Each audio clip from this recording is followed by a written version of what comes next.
الاجتماعية في صلب الدستور وخذات حظها. ماذا تبقى بالنسبة للمسألة هذه؟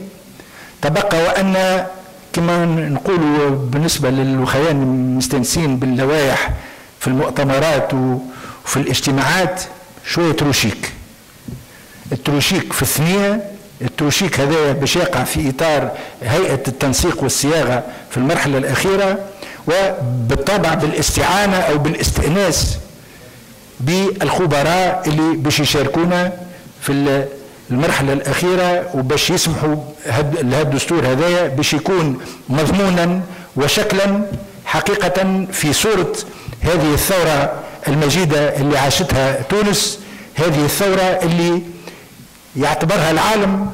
وأنا متأكد وأن العديد من الإخوة والأخوات اللي تحدثوا مع الضيوف الأجانب لابد وأنهم شعروا أو في جل اللقاءات متاعي مع أصدقاء تونس، الناس اللي تحب تونس مش اللي يكرهوها، اللي يحبوا تونس يجيوا بأفكارهم بمقترحاتهم ساعة بانتقاداتهم، لكن في نفس الوقت يجيوا ويحيوا الأمل ويشحذوا العزائم، لأنهم في جل المناسبات يقولوا هذا النموذج اللي يلزم ينجح واللي عنده كل الإمكانيات باش ينجح، ولو كان ما ينجحش هالانتقال الديمقراطي في تونس راهو ماهوش باش ينجح في بقعة أخرى. انتم عندكم ما يؤهلكم لإنجاح هذه التجربة، لأن عندكم المستوى، عندكم الانسجام، عندكم احترام الجنسين والمساواة بين الجنسين، وهذا مكسب كبير وكبير ياسر بالنسبة للمجتمعات. هذا الكل يأهلكم، وخاصة ثم حاجة اللي يحسدون عليها هو قدرتنا على الوصول إلى التوافق، الكونسنسوس. نتعاركوا ساعة تسخن البارتي وتطلع السخانة ويطلع السكر وتدخل بعضها، لكن بعد سواعة ترجع العباد وتريد ونلقاو الشيء اللي نتوافقوا عليه. وهكذا نجمنا رغم الداء والأعداء باش نوصلوا نتجاوزوا النقاط الخلافية اللي وقت الواحد يشوفها من الأول يقول هذه مستحيل كونهم يحلوها المشكلة هذه. حليناها المشاكل اللي تتعلق بالهوية واللي تتعلق بالحريات واللي تتعلق بالمساواة كل هالقضايا هذه وصلنا باش نلقاو لها الحل المناسب، الحل اللي يشرف، والحل اللي احنا كتكتليين نعتز به لأنه متناسب ومتناغم مع القيم اللي نظلنا من أجلها واللي من أجلها أسسنا التكتل، واللي هذه القيم هذه ماناش مستعدين مهما كان الثمن باش نسلم فيها رغم القيل والقال.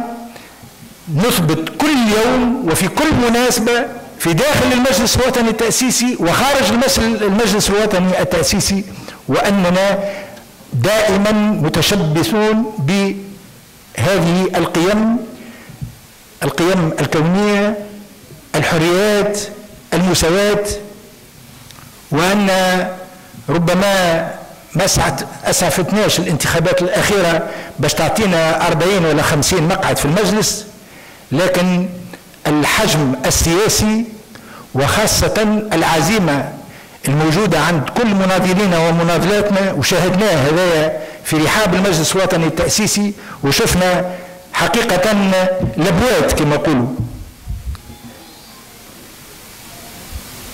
اللي وقت اللي تطرح أي مشكل من المشاكل يقفوا ويدافعوا وما يسلموش في حقهم ويبلغوا صوتهم، وفي نهاية الأمر يوصلوا لهالتوافق هذا اللي كنت نحكي عليه، خدمة لتونس، خدمة لمصلحة تونس، ولا شيء يعلو فوق تونس. وأنا مرة أخرى نحب نأكد على اعتزازي وعلى سعادتي بوجودي بينكم وبما عشناه في هذه الأيام الأخيرة من خلال كل الورشات في المنتدى الاجتماعي العالمي. ونغتنم الفرصة هذه باش نرحب بالأصدقاء اللي خلطوا علينا من فرنسا ومن الاتحاد الأوروبي ومن البرلمان الأوروبي.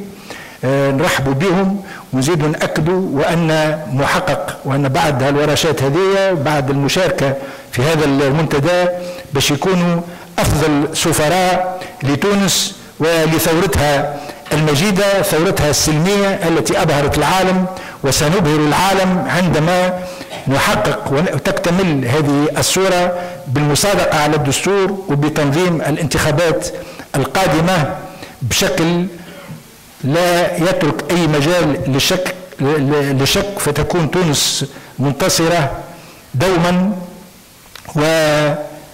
وسنؤكد ما قاله شاعرنا العظيم، وهي أصبحت ماهوش النشيد الوطني بتاع تونس بل هي صرخة كل مناضلي الحرية: إذا الشعب يوما أراد الحياة فلا بد أن يستجيب القدر. يعني احنا نقول الشعب يريد، وسنبقى على هذا الشعار. وشكرا على الانتباه. السلام عليكم.